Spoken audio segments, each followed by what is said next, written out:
Chers frères et sœurs, bonjour et bon dimanche à vous tous. Alors, c'est dimanche 30 août 2020.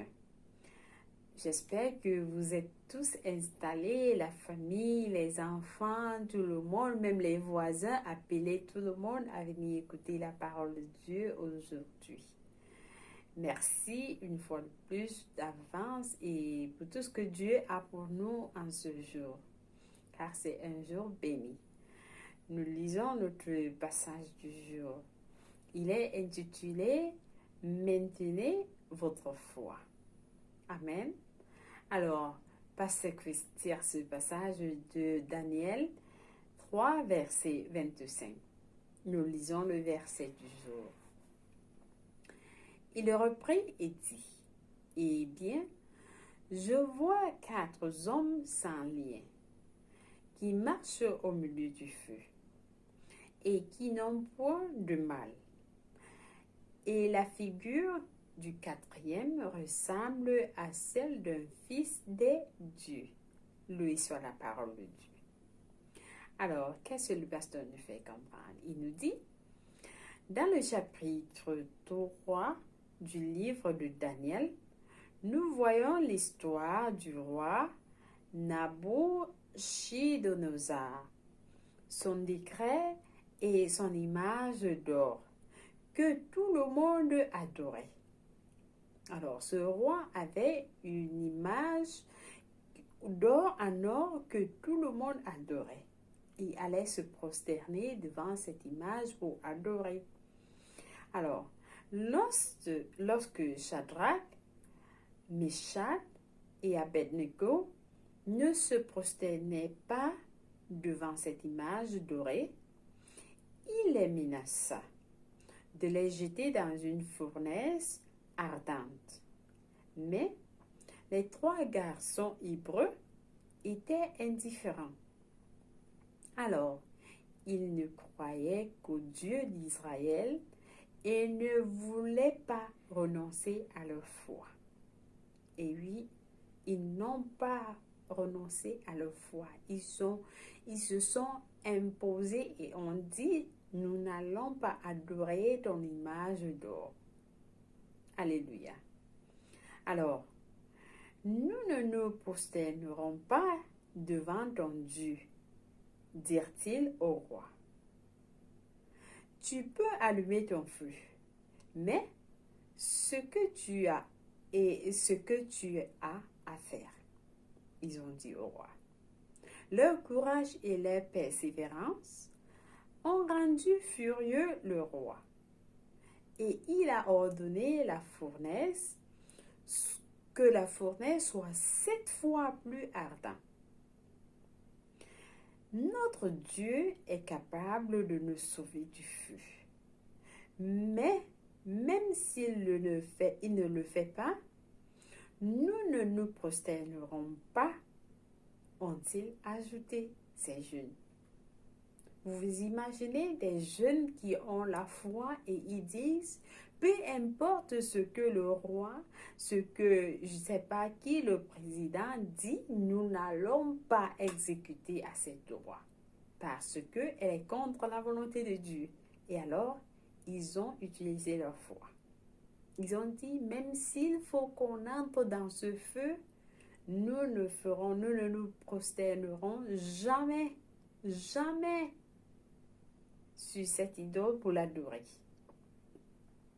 Donc, alors, d'accord, il répliqua le roi, en colère, nous verrons, il dit, en menaçant les jeunes. Lorsque ces Hébreux ont finalement été jetés dans la fournaise, le feu était si chaud que même les hommes qui les ont jetés sont morts dans le processus. Imaginez comment ce feu était chauffant, était ardent, que ceux qui les jetaient même dans la fournaise sont morts. Mais alors, à l'intérieur du feu, les liens de leurs mains et de leurs pieds furent brûlés. mais ils étaient sains et saufs malgré le feu. C'est-à-dire, ils étaient attachés, les mains étaient attachées, les pieds étaient attachés. Dans le feu, tout cela était brûlé et les enfants étaient sains et saufs malgré ce feu qui a tué ceux qui étaient en train de les jeter dans la fournaise. Donc, imaginez comment ce feu était chauffant, 7 fois plus chauffant que normal.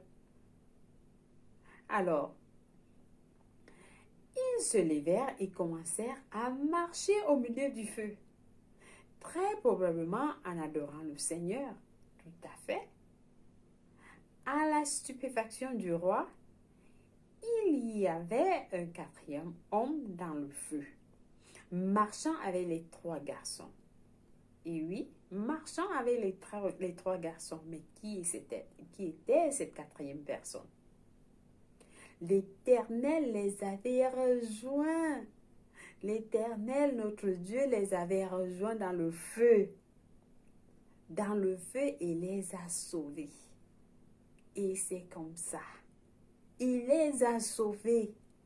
Il les a joints dans ce feu ardent pour les sauver. Ainsi, ni la menace du roi, Nebuchadnezzar, ni ses actions brutales ne pouvaient étouffer la foi des garçons. Ça dit, la foi des garçons était ferme. Et c'est comme ça que vous devez avoir votre foi. La foi, votre foi ne doit pas bouger. Lorsque vous dites, je vais avoir cette maison, je vais réussir, c'est-à-dire que vous utilisez votre foi. Comme nous avons lu auparavant, la foi c'est pour maintenant. La foi c'est pour maintenant. Lorsque vous dites ma foi ne se déplace pas, je la maintiens quelle que soit la situation. Même si c'est le vent qui souffle, je ne vais pas bouger. Alléluia. Et l'espérance, c'est pour demain. Mais votre foi, elle est maintenue. Gloire à Dieu. Alors, Dieu a veillé à ce qu'ils sortent victorieux. Oui, ils sont sortis victorieux malgré tout ce que le roi a décidé contre eux. De même, vous devez refuser d'être intimidé ou influencé par les lois et des décrets odieux promulgués contre la foi et l'évangile de Jésus-Christ. Oui, il y a des lois en ces jours qui sortent contre la parole, contre Jésus-Christ, contre l'église de Jésus-Christ, l'évangile de Jésus-Christ. Il est temps que vous dites que non, cette loi, elle est contraire à la parole de Dieu. Et alors, nous ne bougeons pas, nous allons louer notre Dieu. Il y a des gens qui vont en prison parce que on les a demandé de ne pas louer Dieu. Et c'est le même cas actuellement, comme Daniel et ses amis, ses 3 garçons ont vécu. Ils ont vécu des menaces, ils ont été menacés, voire jetés dans la fournaise. Mais ils ont dit non. Notre Dieu est plus grand. Il est plus fort. Il peut nous sauver plus que ce feu. Il va nous sauver contre ton feu. Et il l'a fait. Il l'a fait et ils sont sortis victorieux. Donc, prenez position pour Christ. Choisissez Christ encore et encore. Il faut le choisir au jour le jour. Choisissez-le, peu importe la situation. Peu importe où vous allez, quoi qu'il vous arrive, choisissez-le. Alors, il va vous joindre. Il va vous joindre. Il sera de votre côté. À tout niveau. À tout niveau. Donc, tenez-vous-en en sa parole. Et regardez-le opérer des grands prodiges dans et à travers votre vie. C'est-à-dire que dans votre vie et à travers vous, il va opérer des prodiges que personne ne pouvait imaginer. Et seul lui est capable de le faire. Donc, pensez à lui faire plaire et à faire ce qu'il veut. Ne vous laissez pas imposer de ce que les gens pensent de vous. Pas du tout. Ne laissez pas ce que les gens pensent de vous vous affecter ou que cela soit imposé dans vos vies. Pas du tout. Ou de ce qu'ils vous font. C'est-à-dire, des gens veulent vous faire ce que eux ils veulent, mais pas ce que Dieu veut. Alors, dites non. Refusez catégoriquement et choisissez Christ. Ce qui compte, c'est ce que Dieu pense. Ce qui compte, c'est ce que Dieu pense, pas ce que les hommes pensent. Par conséquent, aimez-le et servez-le de tout votre cœur. Alléluia. J'espère que cette parole a pénétré le cœur de quelqu'un.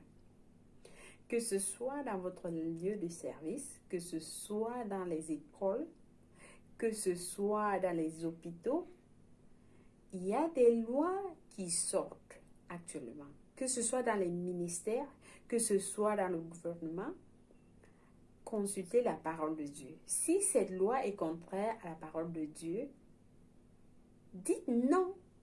Dites non, opposez-vous. Allez du côté de Dieu. Qu'est-ce que Dieu veut pour cette loi? Qu'est-ce qu'il dit? Parce que seul lui veut le bonheur de la nation, de votre bonheur. Alors, maintenez votre foi et vous verrez, il va vous sortir de là comme il a sorti les garçons victorieux.